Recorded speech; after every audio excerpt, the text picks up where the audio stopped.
شهر رمضان الذي أنزل فيه القرآن هدى للناس وبينات من الهدى والفرقان الحمد لله وحده والصلاة والسلام على من لا نبي بعده أما بعد সম্মানিত দর্শক শ্রোতা মণ্ডলী, কোরআন প্রিয় ভাই বোনেরা, আমরা শুরু করছি আমাদের প্রিয় অনুষ্ঠান মাহে রমজান পবিত্র কোরআনের নির্যাস। এই অনুষ্ঠানে আমরা আজকে আলোচনা করব ২৮তম পারা নিয়ে। এই পারাতে আল্লাহ পাক সুবহানাহু ওয়া তাআলা আলোচনা করেছেন সূরাতুল মুজাদালা দিয়ে শুরু করেছেন। এই মুজাদালা অর্থাৎ এই সূরার মধ্যে আল্লাহ রাসূলের কাছে এসে একজন মহিলা খুব জোরে চিল্লিয়ে কথা বলেছিলেন, অর্থাৎ এমন জোরে কথা বলছিলেন যেটা উম্মাহাতুল মুমিনিনরাও শুনছিলেন। তো এই জন্য আল্লাহ পাক সুবহানাহু ওয়া তাআলা বললেন, قد سمع الله قول التي تجادلك في زوجها وتشتكي إلى الله। মহিলা মূলত তার স্বামীর ব্যাপারে আল্লাহ রাসূলের কাছে শিকায়ত করতে আসছিলেন, বিচার দিতে আসছিলেন যে তার স্বামী, ওনাদের বয়স হয়ে গিয়েছিল 50 ঊর্ধ্ব, প্রায় 60-এর কাছাকাছি। এমন বয়সে এসে মহিলাকে তার স্বামী বলল যে, মহিলার নাম ছিল খাওলা রাদিয়াল্লাহু আনহা, ওনাকে বললেন যে তোমার পিঠ দেখতে আমার মায়ের পিঠের মতো। অর্থাৎ এটা হলো জেহারের মাসআলা। এখানে জেহারের মাসআলা আমরা এর আগে আলোচনা করেছি যে আল্লাহ রাসূলের মাধ্যমে আল্লাহ পাক সুবহানাহু ওয়া তাআলা এই জেহারকে নিষিদ্ধ করেছেন। তো কেউ জেহার যদি করতে চায়, কেউ জেহার যদি করে, তাকে কাফফারা দিতে হবে। জেহারের কাফফারা হলো 60টা মিসকিনকে খাওয়াতে হবে, অথবা 60 দিন রোজা রাখতে হবে, অথবা একটা দাস বিমুক্ত করতে হবে। এই 3টা কাফফারা দিতে হবে কেউ যদি এভাবে বলে তার স্ত্রীকে। এরপরে ইহুদিদের কানাঘুষা সম্পর্কে আল্লাহ পাক সুবহানাহু ওয়া তাআলা জানিয়ে দিচ্ছেন, আলাম তারা আন্নাল্লাহা ইয়ালামু মা ফিস সামাওয়াতি ওয়া মা ফিল আরদ মা ইয়াকুনু মিন নাজওয়া সালাসাতিন ইল্লা হুয়া রাবিউহুম ওয়া লা খামসাতিন ইল্লা হুয়া সাদিসুহুম ওয়া লা আদনা মিন যালিকা ওয়া লা আকসারা ইল্লা হুয়া মাআহুম। ইহুদিরা বিভিন্ন ধরনের কানাঘুষা ছিল ওদের মধ্যে, যে তারা মুসলমানদের জন্য ষড়যন্ত্র করত এবং বিভিন্ন বিষয় সম্পর্কে আয়াত যখন নাজিল হতো এই বিষয় সম্পর্কে কানাঘুষা করত। এগুলো সম্পর্কে আল্লাহ পাক সুবহানাহু ওয়া তাআলা জানিয়ে দিচ্ছেন যে তোমরা যা করো আমি পঞ্চম ব্যক্তি, অর্থাৎ তোমরা যদি 3-4 জন মিলে আলোচনা করো, আমি পঞ্চম ব্যক্তি হয়ে এটা শুনি। অর্থাৎ আমি যখন শুনি মনে হয় তোমরা এটা মনে করি না তোমরা 2-3 জন আছো, তোমাদের সাথে আরও একজন আছে, আমি আছি, আমি শুনতেছি তোমরা কি করতেছো, এগুলো সবগুলোর হিসাব নেওয়া হবে। এভাবে করে আল্লাহ পাক সুবহানাহু ওয়া তাআলা তাদেরকে এখানে সতর্ক করছেন। এরপরে মজলিসের আদব কায়দা রক্ষা করার জন্য বলছেন, ইয়া আইয়ুহাল্লাযীনা আমানু ইযা কিলা লাকুম তাফাসসাহু ফিল মাজালিসি ফাফসাহু ইয়াফসাহিল্লাহ। এটা মুমিনদের জন্য একটা দিক নির্দেশনামূলক আয়াত। এখানে বলা হয়েছে যে মুমিনরা যেন যখনই মাজলিসে বসবে যেন এক ভাই অপর ভাইকে জায়গা করে দেয়, কোনো ধরনের দ্বন্দ্বে যেন লিপ্তে না হয়। এরপরে সাক্ষাতের পূর্বে সদাকা দেয়া। আল্লাহ রাসূল সাল্লাল্লাহু আলাইহি ওয়াসাল্লামের জন্য একটা স্পেশাল একটা আল্লাহর পক্ষ থেকে স্পেশাল একটা অ্যাপয়েন্টমেন্টের ব্যবস্থা করলেন আল্লাহ পাক সুবহানাহু ওয়া তাআলা। বললেন যে ব্যক্তি আল্লাহ রাসূলের সাথে কথা বলতে চায় সে যেন এর আগে, আল্লাহর সাথে একান্তে যদি কেউ কথা বলতে চায় সে যেন আগে গিয়ে কয়েক মিসকিনকে কিছু সদাকা করে আসে, এরপরে এসে আল্লাহ রাসূলের সাথে একান্তে কথা বলবে। আল্লাহ রাসূলের সাথে একান্তে কথা বলতে হলে এটা একটা রুল আল্লাহ পাক সুবহানাহু ওয়া তাআলা জারি করলেন। এটা কেন করেছিলেন যাতে মুনাফিকরা আল্লাহ রাসূল সাল্লাল্লাহু আলাইহি সাল্লামকে পেরেশান না করে। এই জন্য আল্লাহ পাক সুবহানাহু ওয়া তাআলা এটা নাযিল। পরবর্তীতে এই আয়াতটি রহিত হয়ে যায়। বলেছেন এই আয়াতে আল্লাহ পাক সুবহানাহু ওয়া তাআলা বলছেন, ইয়া আইয়ুহাল্লাযীনা আমানু ইযা নাজাইতুমুর রাসূলা ফাকাদ্দিমু বাইনা ইয়াদাই নাজওয়াকুম সাদাকা। এরপরে আল্লাহর দলের সফলতা সম্পর্কে আল্লাহ পাক সুবহানাহু ওয়া তাআলা বলছেন, লা তাজিদু কওমান ইউমিনুনা বিল্লাহি ওয়াল ইয়াউমিল আখির ইউআদ্দুনা মান হাদ্দাল্লাহা ওয়া রাসূলাহু ওয়ালাউ কানু আবাহুম ওয়া আবনাহুম ওয়া ইখওয়ানাহুম ওয়া আশীরাতাহুম। আমরা জানি বদর যুদ্ধে যারা মুসলমানরা যুদ্ধে যাদের সাথে লিপ্ত হয়েছিলেন তারা ছিল কুরাইশ। আর কুরাইশ আল্লাহ রাসূল সাল্লাল্লাহু আলাইহি ওয়াসাল্লামের বেশিরভাগ সাহাবী ছিলেন কুরাইশ বংশের, এবং তাদের মুহাজির সাহাবীরা সকলেই যখনই তাদের যুদ্ধে নামছেন, দেখছেন যে কেউ তার ভাইয়ের বিরুদ্ধে যুদ্ধ করতেছে, কেউ তার বাবার বিরুদ্ধে যুদ্ধ করতেছে, কেউ তার আত্মীয় স্বজনের বিরুদ্ধে যুদ্ধ করতেছে। এবং এটাকে আল্লাহ পাক সুবহানাহু ওয়া তাআলা বললেন দ্বীনের জন্য, দ্বীনের খাতিরে যদি আত্মীয় স্বজন বাবা ভাই যদিও যুদ্ধ করতে আসে তাদের যেন ছাড় দেয়া না হয় আল্লাহর দ্বীনের খাতিরে। এরপরে এবং যারা ছাড় দিবে না তাদেরকে বলা হচ্ছে যে তারা আল্লাহর দল, উলাইকা হিজবুল্লাহ আলা ইন্না হিজবাল্লাহি হুমুল মুফলিহুন। এরপরে আল্লাহ পাক সুবহানাহু ওয়া তাআলা আলোচনা করছেন সূরাতুল হাশর। সূরাতুল হাশরে আমরা বনু নযীরের ঘটনা সম্পর্কে জানবো, যে এখানে বলা হচ্ছে হুয়াল্লাযী আখরাজাল্লাযীনা কাফারু মিন আহলিল কিতাবে মিন দিয়ারিহিম লিআউয়ালিল হাশর। এখানে বনু নযীর আমরা জানি যে খন্দকের যুদ্ধে বনু নযীর আল্লাহ রাসূলের সাথে বিশ্বাসঘাতকতা করেছিল, সন্ধিভঙ্গ করেছিল, তারা আতাত করেছিল কুরাইশদের সাথে। এজন্য আল্লাহ পাক সুবহানাহু ওয়া তাআলা তাদের বিরুদ্ধে যুদ্ধ করতে আদেশ দিলেন এবং তাদের বিরুদ্ধে যুদ্ধ করা হয়েছিল এবং তাদেরকে মদিনা থেকে বের করে দেওয়া হয়েছিল। এরপরে মালিফায় যুদ্ধ ছাড়া যে মাল হস্তগত হয় সেই মালের ব্যয় খাত সম্পর্কে আল্লাহ পাক সুবহানাহু ওয়া তাআলা জানিয়ে দিচ্ছেন, বলছেন মা আফা আল্লাহু আলা রাসূলিহি মিন আহলিল কুরা ফালিল্লাহি ওয়ালির রাসূলি ওয়ালিযিল কুরবা ওয়াল ইয়াতামা ওয়াল মাসাকিন। 5টি খাত বলেছেন এখানে আল্লাহ এবং আল্লাহ রসুল আত্মীয় স্বজন, ফালিল্লাহি ওয়ালির রাসূলি ওয়ালিযিল কুরবা ওয়াল ইয়াতামা ওয়াল মাসাকিন ওয়া বিনিস সাবিল, ওয়াল ইয়াতামা ওয়াল মাসাকিন ওয়া বিনিস সাবিল, ওয়াল ইয়াতামা ওয়াল মাসাকিন ইতিম এবং মিসকিন, ওয়া বিনিস সাবিল এবং যে আল্লাহর রাস্তায় জিহাদ করতে যায় তার জন্য। এরপরে সাহাবায়ে কেরামের আত্মত্যাগ সম্পর্কে আল্লাহ পাক সুবহানাহু ওয়া তাআলা বলছেন। এখানে মূলত উদ্দেশ্য হলো যে আনসার এবং মুহাজির সাহাবীগণের উদ্দেশ্য, মুহাজিররা তাদের সকল সম্পদ ছেড়ে আসছে মক্কায়, আর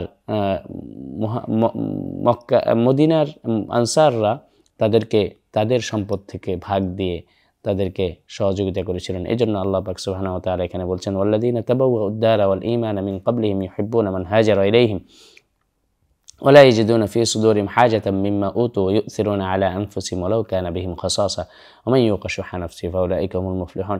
এখানে ওয়ালাউ কানা বিহিম খাসাসা বলে এখানে আরেকটা আয়াত, আরেকটা ঘটনাকে মনে করিয়ে দিচ্ছেন যে আল্লাহ রসুলের কাছে একবার একজন মেহমান আসছিল, যে আল্লাহ রসুলের মেহমান, আল্লাহ রসুল সাল্লাল্লাহু আলাইহি ওয়াসাল্লাম ঘরে পাঠালেন যে তার কোনো খাবার আছে কিনা, আজকে ওনার জন্য কোনো খাবার বরাদ্দ আছে কিনা। সকল উম্মাহাতুল মুমিনিন ঘরে ঘুরে আসার পরে দেখলো যে তার জন্য কোনো খাবার বরাদ্দ নেই আজকে রাতের জন্য। তিনি এলান করলেন মসজিদের মধ্যে, কেউ কে আছো আমার এই মেহমানকে খানা খাওয়াবে। এরপরে একজন সাহাবী, সকল সাহাবীদের মধ্যে একটু ইতস্ততা ভাব আসলো, যে একজন সাহাবী বললেন যে আমি ইয়া রাসূলুল্লাহ। তিনি নিয়ে গেলেন, দেখলেন যে ঘরে আর কিছু নেই, শুধুমাত্র একটা রুটি আছে আর কিছু তরকারি আছে। উনি ওগুলা মেহমানের সামনে দিলেন, কুপি নিভিয়ে দিলেন, এরপরে ওনাকে খাওয়ালেন। মনে করলেন সবাই বাচ্চাদেরকে ঘুম পাড়িয়ে দিলেন না খাইয়ে, এবং তারা স্বামী স্ত্রী কেউই খেলো না। এই না খাওয়া এটা আল্লাহর কাছে এত বেশি পছন্দ হলো, এভাবে মেহমানদারিটা আল্লাহর কাছে এত পছন্দ হলো, আল্লাহ পাক সুবহানাহু ওয়া তাআলা আয়াত নাজিল করলেন ওয়ালাউ কানা বিহিম খাসাসা ওয়া মান ইউকা শুহা নাফসিহি ফাউলাইকা হুমুল মুফলিহুন। এরপরে বনু কাইনুকা গোত্রের পরাজয় বরণ সম্পর্কে আল্লাহ পাক সুবহানাহু ওয়া তাআলা এখানে জানিয়ে দিচ্ছেন কামাসালিল লাযীনা মিন ক্বাবলিহিম করিবান যাকু ওয়াবালা আমরিহিম ওয়া লাহুম আযাবুন আলীম। মুনাফিকরা শয়তান তুল্য, এই বিষয় সম্পর্কে আল্লাহ পাক সুবহানাহু ওয়া তাআলা বলছেন কামাসালিশ শাইতানি ইয ক্বালা লিল ইনসানি কফুর ফালাম্মা কাফারা ক্বালা ইন্নী বারীউম মিনকা ইন্নী আখাফুল্লাহ রাব্বুল আলামিন। বলছেন যে মুনাফিকরা হলো শয়তানের মতো। শয়তান এসে বলে যে তুমি কুফরি করো, যখন কুফরি করে তখন শয়তানের কাছে আবার যখন যায় তখন শয়তান বলে যে না, আমি তো এটা এমনিই বলছিলাম, তুমি কুফরি করে ফেলছো, এটা তোমার দোষ, আমার কিছু জানান, আমি কিছু জানি না এই বিষয়ে। এরপরে আল্লাহ পাক সুবহানাহু ওয়া তাআলা তার নিজের পরিচয় তুলে ধরছেন, তার নিজের আসমাউল হোসনা বলছেন হুয়াল্লাহুল্লাযী লা ইলাহা ইল্লা হুয়াল হাইয়ুল কাইয়্যুম। যে 3 আয়াত, এটা আমরা সবসময় পড়ি, সূরা হাশরের শেষ 3 আয়াত। এই 3 নিজের প্রশংসা এবং তার নাম এবং গুণকীর্তন করে আল্লাহ পাক সুবহানাহু ওয়া তাআলা এই সূরাটি শেষ করছেন। এরপরে সূরাতুল মুমতাহিনা, এই সূরার মধ্যে আল্লাহ পাক সুবহানাহু ওয়া তাআলা আল্লাহ শত্রুদের সাথে বন্ধুত্ব জায়েজ নেই এই ব্যাপারে তিনি জানিয়ে দিচ্ছেন ইয়া আইয়ুহাল্লাযীনা আমানু লা তাত্তাখিযু আদুওয়ি ওয়া আদুওয়াকুম আউলিয়া তুলকুনা ইলাইহিম বিল মাওয়াদ্দা ওয়া ক্বাদ কাফারু বিমা জাআকুম মিনাল হক। তিনি জানিয়ে দিচ্ছেন যে তোমরা বন্ধু হিসেবে গ্রহণ করো না আল্লাহর শত্রু এবং তোমাদের শত্রুদেরকে, এবং তারা কুফরি করেছে এর আগে, তোমাদের কাছে হক প্রতিষ্ঠিত হয়েছে, তোমরা জানো যে তারা আল্লাহর সাথে কুফরি করেছে, সুতরাং তাদের সাথে বন্ধুত্ব রেখো না। এরপরে কাফিরদের সাথে সম্পর্ক ছেদের ব্যাপারে বলছেন, কাদ কানাত লাকুম উসওয়াতুন হাসানাতুন ফি ইব্রাহিম আল্লাযীনা মা'আ ইয ক্বালু লিকওমিহিম ইন্না বুরাআউ মিনকুম ওয়া মিম্মা তা'বুদুনা মিন দুনিল্লাহ। আমরা জানি যে মদিনাতে যখন কাফিররা ছিল, বিশেষ করে ইহুদিরা এবং অন্যান্য গোত্রর যারা কুফরি অবস্থায় ছিল, তাদের সাথে মদিনার আনসারদের সাথে, মুহাজিরদের সাথে যখন যারা হিজরত করে গিয়েছিলেন তাদের সাথে মোটামুটি একটা ব্যবসায়িক বন্ধন ছিল, ভ্রাতৃত্বের বন্ধনের মতো ছিল কিছুটা। তখন তারা এটাকে কাফেরদেরকে যখন বের হয়ে যেতে বলা হচ্ছিল, তখন তারা এটাকে কাজে লাগানোর চেষ্টা করলো। তখন আল্লাহ পাক সুবহানাহু ওয়া তাআলা এই আয়াতগুলো নাজিলের মাধ্যমে তাদেরকে এর থেকে বিরত থাকার আহ্বান জানালেন। এরপরে মক্কা থেকে আগত নারীদের বিধান সম্পর্কে আল্লাহ পাক সুবহানাহু ওয়া তাআলা জানিয়ে দিচ্ছেন, ইয়া আইয়ুহাল্লাযীনা আমানু ইযা জাআকুম মুমিনাতুন মুহাজিরাতিন ফামতাহিনুহুন আল্লাহু আ'লামু বিঈমানিহিন ফাইন আলিমতুমুহুন্না মুমিনাতিন ফালা তারজিউহুন্না ইলাল কুফার লা হুন্না হিল্লুন লাহুম ওয়া লা হুম ইয়াহিল্লুনা লাহুন।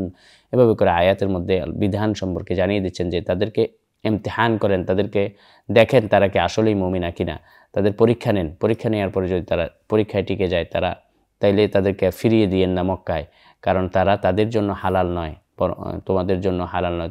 তোমাদের মধ্য থেকে কেউ যদি তাকে বিয়ে করতে চায় তো সে যেন মাহার প্রদানের মাধ্যমে যেন সে বিয়ে করে নেয়। এভাবে করে বিধান আল্লাহ পাক সুবহানাহু ওয়া তাআলা জানিয়ে দিচ্ছেন।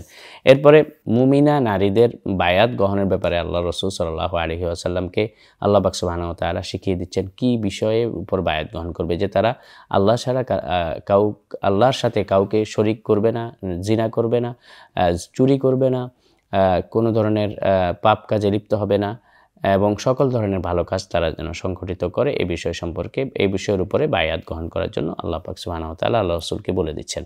এবং এর মাধ্যমে সূরাতুল মুমতাহিনা শেষ হচ্ছে। এরপরে সূরাতুস সফে আল্লাহ পাক সুবহানাহু ওয়া তাআলা এখানে বলছেন, ইয়া আইয়ুহাল্লাযীনা আমানু লিমা তাকুলুনা মা লা তাফআলুন। আমরা অনেকেই দেখব যে মানুষকে উপদেশ দিচ্ছি কিন্তু নিজে এটা করছি না, এটা আল্লাহর কাছে পছন্দনীয় নয়। এজন্য আল্লাহ পাক সুবহানাহু ওয়া তাআলা মুমিনদেরকে বলছেন, ইয়া আইয়ুহাল্লাযীনা আমানু, হে মুমিনগণ, লিমা তাকুলুনা মা লা তাফআলুন। এজন্য আল্লাহ পাক সুবহানাহু ওয়া তাআলা মুমিনদেরকে ডেকে বলছেন, ইয়া আইয়ুহাল্লাযীনা আমানু লিমা তাকুলুনা মা লা তাফআলুন, হে মুমিনগণ, কেন তোমরা নিজেরা যেটা করো না সেটা মানুষকে করতে বলো। এরপরে বলছেন, লিমা তাকুলুনা মা লা তাফআলুন কাবুরা মাকতান ইনদাল্লাহ আন তাকুলু মা লা তাফআলুন।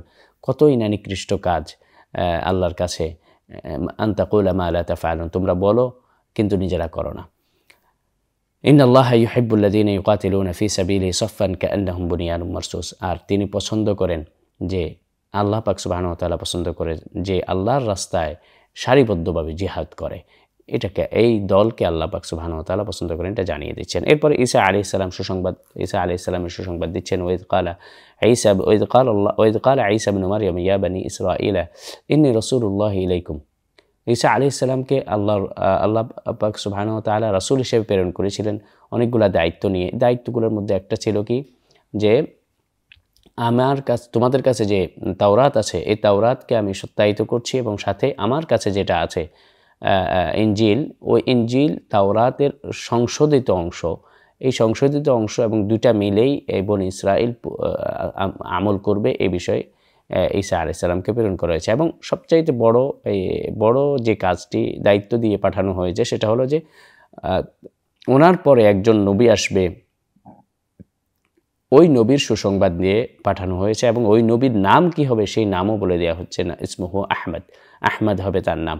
ইসলাম চিরবিজয় হয়ে থাকবে এই বিষয় সম্পর্কে আল্লাহ পাক সুবহানাহু ওয়া তাআলা জানিয়ে দিচ্ছেন, ইউরিদুনা লিউতফিউ নূরাল্লাহি বিআফওয়াহিহিম ওয়াল্লাহু মুতিম্মু নূরিহি ওয়ালাউ কারিহাল কাফিরুন। তারা যেন ফুৎকার দিয়ে ইসলামের আলোকে নিভিয়ে দিতে চায়, আল্লাহ এই আলোকে পরিপূর্ণ করবেন, ওয়ালাউ কারিহাল কাফিরুন, যদিও কাফের সম্প্রদায় এটিকে অপছন্দ করে। এরপরে আল্লাহ রাসূল সাল্লাল্লাহু আলাইহি ওয়াসাল্লাম নবুয়তের সত্যতা সম্পর্কে বলছেন, হুয়াল্লাযী আরসালা রাসূলাহু বিল হুদা ওয়া দীনিল হক লিইয়ুযহিরাহু আলাদ দীনি কুল্লিহি ওয়ালাউ কারিহাল মুশরিকুন। মুশরিকরা যদিও অপছন্দ করে, আমি আপনাকে হকের সাথে প্রেরণ করেছি, এবং আপনি এই দিনটাকে মানুষের সামনে প্রকাশ করুন, ওয়ালাউ কারিহাল মুশরিকুন, মুশরিকরা যদিও মুশরিকরা এটিকে অপছন্দ করে। এরপরে আমরা যাব সূরাতুল জুমুআতে। সূরাতুল জুমুআতে আল্লাহ পাক সুবহানাহু ওয়া তাআলা এখানে আলোচনা করছেন মহানবী সাল্লাল্লাহু আলাইহি ওয়াসাল্লামকে প্রেরণের উদ্দেশ্য সম্পর্কে। বলছেন হুয়াল্লাযী বা'আসা ফিল উম্মিয়্যিনা রাসূলাম মিনহুম ইয়াতলু আলাইহিম আয়াতিহি ওয়া ইউযাক্কিহিম ওয়া ইউআল্লিমুহুমুল কিতাবা ওয়াল হিকমা। এখানে বলছেন যে আল্লাহর রাসূলকে প্রেরণ করা হয়েছে অনেকগুলা দায়িত্ব নিয়ে। তার মধ্য থেকে যে স্পেশাল দায়িত্ব সেটা হলো যে এই কোরআন মানুষের মাঝে পড়ে শোনানো, ওয়া ইউযাক্কিহিম, এবং এই কোরআনের মাধ্যমে তাদেরকে তাজকিয়া দেয়া, ওয়া ইউআল্লিমুহুমুল কিতাবা ওয়াল হিকমা, এই কোরআনকে তাদেরকে শিক্ষা দেয়া, পড়তে শিক্ষা দেয়া, ওয়াল হিকমা, এবং হিকমত জানানো। এইগুলা আল্লাহ রাসূল সাল্লাল্লাহু আলাইহি ওয়াসাল্লামের দৈনন্দিন কাজগুলোর মধ্যে একটি ছিল। ইহুদিদের প্রতি নিন্দা জ্ঞাপন সম্পর্কে এখানে বলছেন যে মাসালুল লাযিনা হুমিলুত তাওরাতা সুম্মা লাম ইয়াহমিলুহা। আল্লাহ রাসূল সাল্লাল্লাহু আলাইহি ওয়াসাল্লাম কোরআন নাজিলের পরে ওনাকে বলা হয়েছে যে কোরআন মানুষকে পড়ে শোনান, কোরআন মানুষকে শিখান, কোরআন দ্বারা মানুষকে তাজকিয়া দান করেন, কোরআন মানুষকে হিকমত শিখান। এগুলো আল্লাহ রাসূলকে শেখানো হয়েছে। এবং অপর পক্ষে বলা হচ্ছে যে তাওরাত ওদের উপর নাজিল করা হয়েছিল, কিন্তু ওরা হেমারের মতো, গাধার মতো তাওরাতকে গ্রহণ করে আছে, কিন্তু এটা থেকে কোনো ধরনের শিক্ষা গ্রহণ করে না। এই বিষয় সম্পর্কে এখানে বলা হচ্ছে।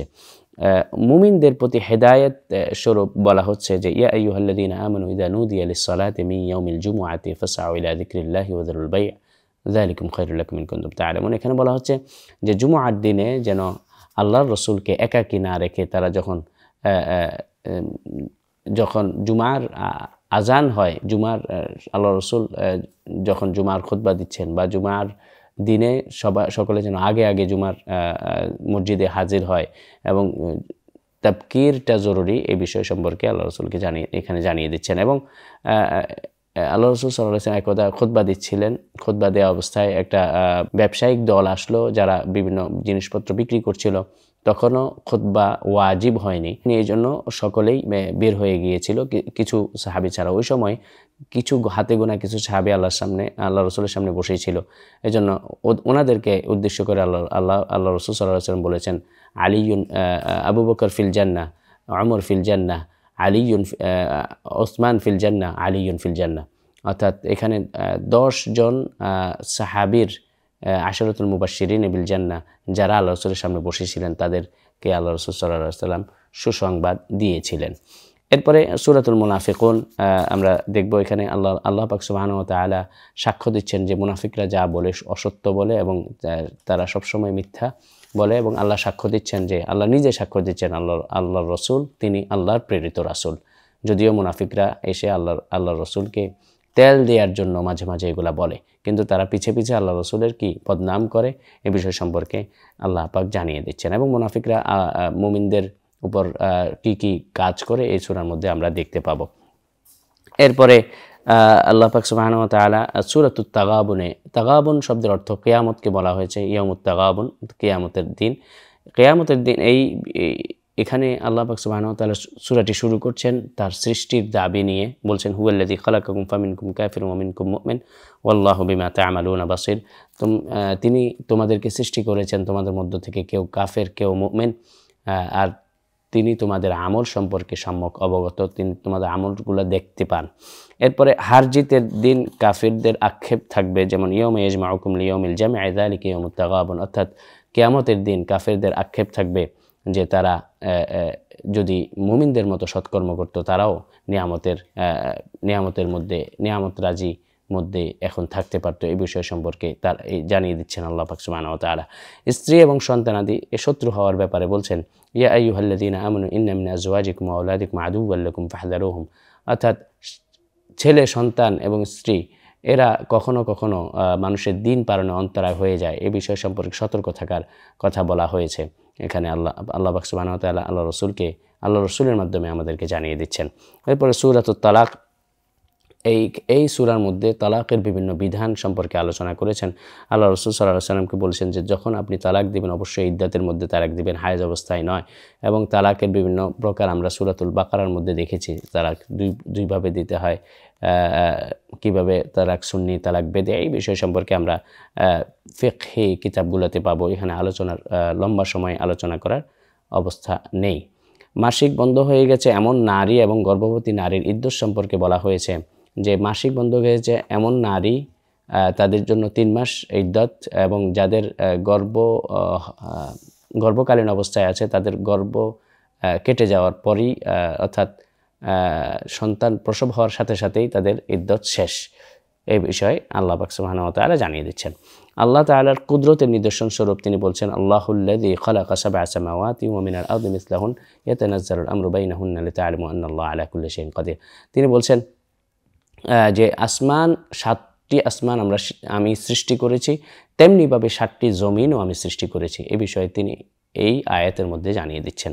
এরপরে সূরাত তাহরিম এখানে আল্লাহ রাসূল সাল্লাল্লাহু আলাইহি ওয়াসাল্লামের একটি কাজকে আল্লাহ পাক সুবহানাহু ওয়া তাআলা প্রশ্নবিদ্ধ করেছেন। তিনি বলছেন, ইয়া আইয়ুহাল্লাযীনা আমানু লিমা তুহাররিমু মা আহাল্লাল্লাহু লাকা তাবতাগী মারদাতা আজওয়াজিক ওয়াল্লাহু গফুরুর রাহিম।